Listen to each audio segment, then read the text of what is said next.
Rich people do not give their money away to the government for a year at zero interest to let them do whatever they want with it. They rather pay when the time comes due.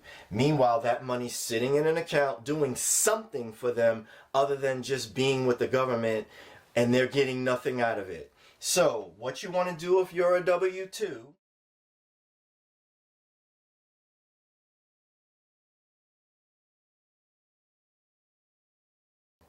hey, Gen X, and all those who want to learn from our wisdom. Welcome back to the third installment in my continuing series this week on how to get off the paycheck to paycheck struggle bus. Now, what we're trying to do this week is hone in on the skills that will allow you to exercise maximum control over your current income so that when you do make more money, that more money is not wasted also. Because my guiding principle is, it's not how much you make, it's what you do with it. If you're wasteful with what you have now, you'll be wasteful with what you get. And if you're not being a good steward now, you're not going to be a good steward then. So, with that in mind, let's continue on with our third strategy, and that is to optimize taxes. Everybody complains about taxes. They're the bane of your existence, right? Nobody wants to pay $1 more than they have to. So do everything in your power to ethically reduce your tax burden just like other people do. There's nothing wrong with that. And so the first thing, now keep in mind, I'm not a tax expert, I'm not a CPA. Talk to a qualified CPA. So that's number one. Get a CPA or some other expert in the matter to advise you, because they can see your blind spots, they know the law. Get someone who understands not only the federal laws but the local state laws, because you don't want to get yourself into trouble claiming deductions and things that you think are going to work but then get you into Auditville. That's not where you want to end up. Now, the second thing I want to drop on you is for those who are self-employed or you have a home-based business. If you are in business for yourself, meaning you're either a 1099 or you have some other DBA or a LLC that you run out of your home, you can take advantage of the home business deduction. So what that means is you have a dedicated office space in your home. The maximum square foot you can claim is 300. So anything up to 300 square feet is what the IRS will consider. Now, there's the regular way of doing it, and then there's the simplified way.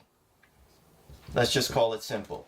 So the regular way is a percentage-based thing where you take your square feet and whatever percentage of your home that comprises.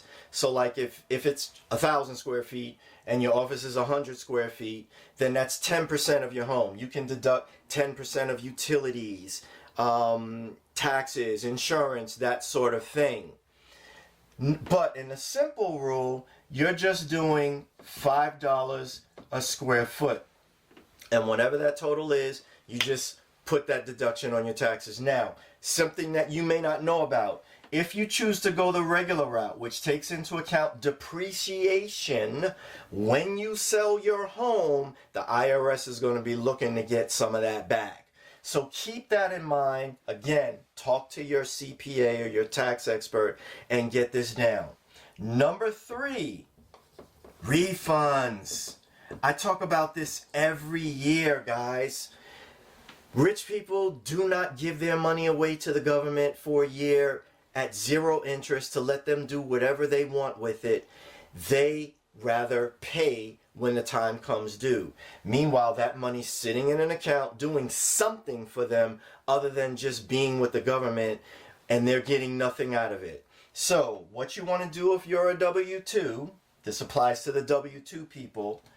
If you're a W-2, you want to adjust your withholding so that you're coming into line with what you might be getting in a refund. Now, say you're the person who's getting, the average last year was $3,100 in a tax refund.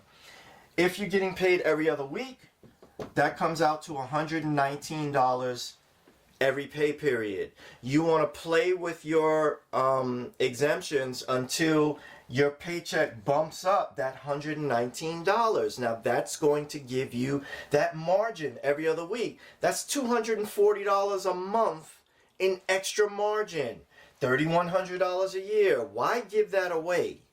Get the discipline to save this money yourself.